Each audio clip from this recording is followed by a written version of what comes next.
Historians have shocked the world today with the announcement that humans are really stupid, and that in all of recorded time, even into the hazy realm of folklore and mythology throughout the rise and fall of countless empires and civilizations, even with the benefit of historical documents and a clear view of the past, humans haven't learnt a thing. Nothing.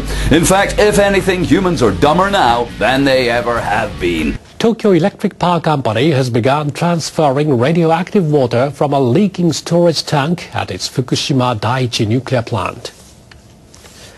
TEPCO says radioactive strontium and other substances were detected on the ground around the storage tank from Wednesday to Friday. The company estimates that 120 tons leaked so far based on the change in the level of water in the tank. The work began on Saturday morning. Workers are using 4 pumps to transfer radioactive water in the tank to an adjacent tank. The utility says the leaked water has not flowed into the ocean because there is no ditch around the tank and the sea is some 800 meters away. TEPCO says it will take at least 5 days to finish the transfer of water.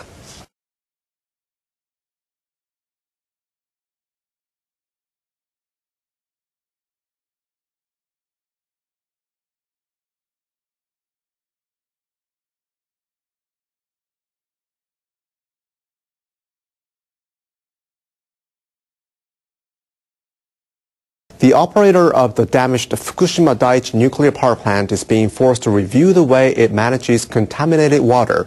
This follows the discovery of a second leak in its water storage system.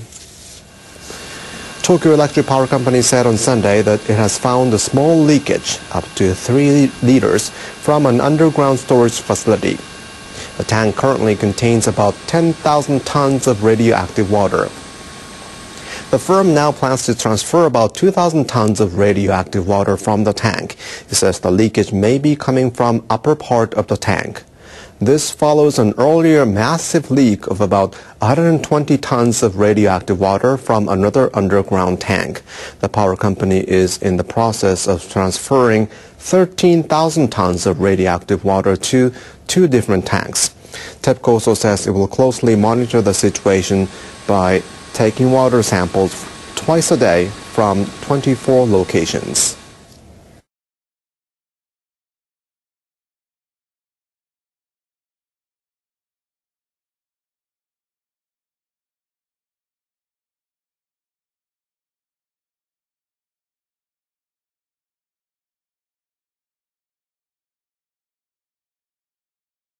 The city of Fukushima now has Japan's first facility for reducing the volume of the radioactive sludge from the 2011 nuclear disaster.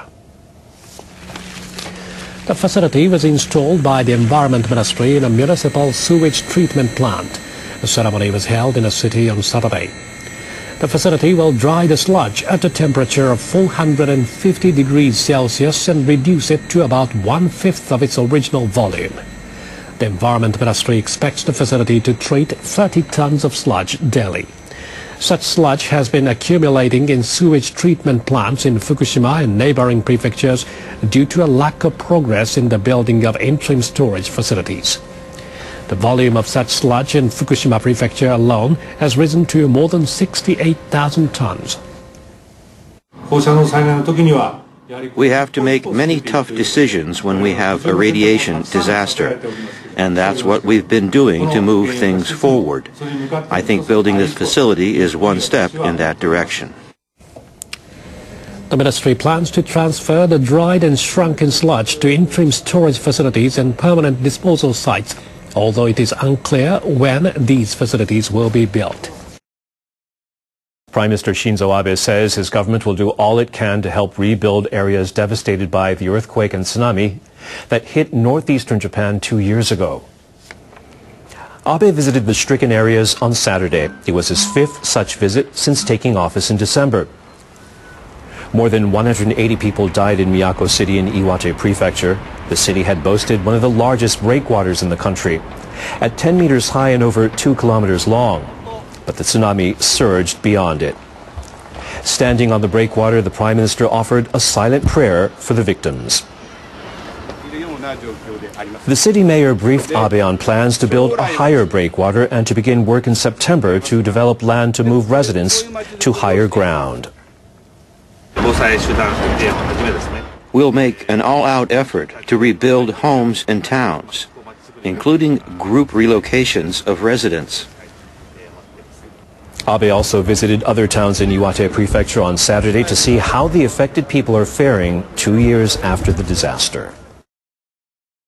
Japanese government officials are preparing for a possible missile launch by North Korea. The South Korean government has warned of a launch possibly later this week. The Japanese are trying to gather more information and are taking every precaution. Defense Minister Itsunori Onodera issued an order to the self-defense forces to destroy any debris that might fall on Japanese territory. The self-defense forces will deploy an Aegis destroyer in the Sea of Japan. It's equipped with an advanced radar system that can track missiles, and it carries SM-3 interceptor missiles. The North Koreans tested a rocket in December. They said they put a satellite into orbit, but diplomats in several countries say they were testing missile technology. Now, defense officials in Seoul say the North Koreans have moved a mid-range ballistic missile to the east coast. Officials in Pyongyang have not notified international organizations of planned routes or times. They've issued such notifications before launches in the past. Historians have shocked the world today with the announcement that humans are really, really stupid, and that in all of recorded time, even into the hazy realm of folklore and mythology throughout the rise and fall of countless empires and civilizations, even with the benefit of historical documents and a clear view of the past, humans haven't learnt a thing. Nothing. In fact, if anything, humans are dumber now than they ever have been. History, say a group of historians, bears out the conclusion, with humans repeatedly displaying their ability to make the same mistakes over and over again. After years of research and consideration of the whole of recorded time, we regret to say that by any measure, humanity, taken as a large group, is pretty fucked up. Or, in Latin, gullibalus rapacius enslavamentosis. Put quite simply, it means that large groups of humans organized into societies, or civilizations as they're somewhat humorously called, are stupid. They were stupid a long, long time ago, and they're still stupid today. You see, we are collectively the same morons now as we were 10,000 years ago. Absolutely the same, genetically, physically, and socially. Destroying our environment, falling for tyranny despite obvious signs, poisoning our own water and food even when we know it's a bad idea, and so on. Humans' inability to learn as a group has led to reliving the same disasters of exploitation, war, tyranny, slavery, and biocide, etc., but on an ever-increasing scale. When this is pointed out by individuals who notice how fucked up things are, the group reacts like an angry pack, turning on the dissenter or individual's observations before weighing up the issues. Now, take nuclear energy for instance. It's clear that humans can't deal with the waste or the dangers of running nuclear armaments and industries. No human empire or civilization has ever survived longer than 1,500 years, and yet the waste from a nuclear power station will still be deadly in 76,000 years. You see, really, really fucking stupid.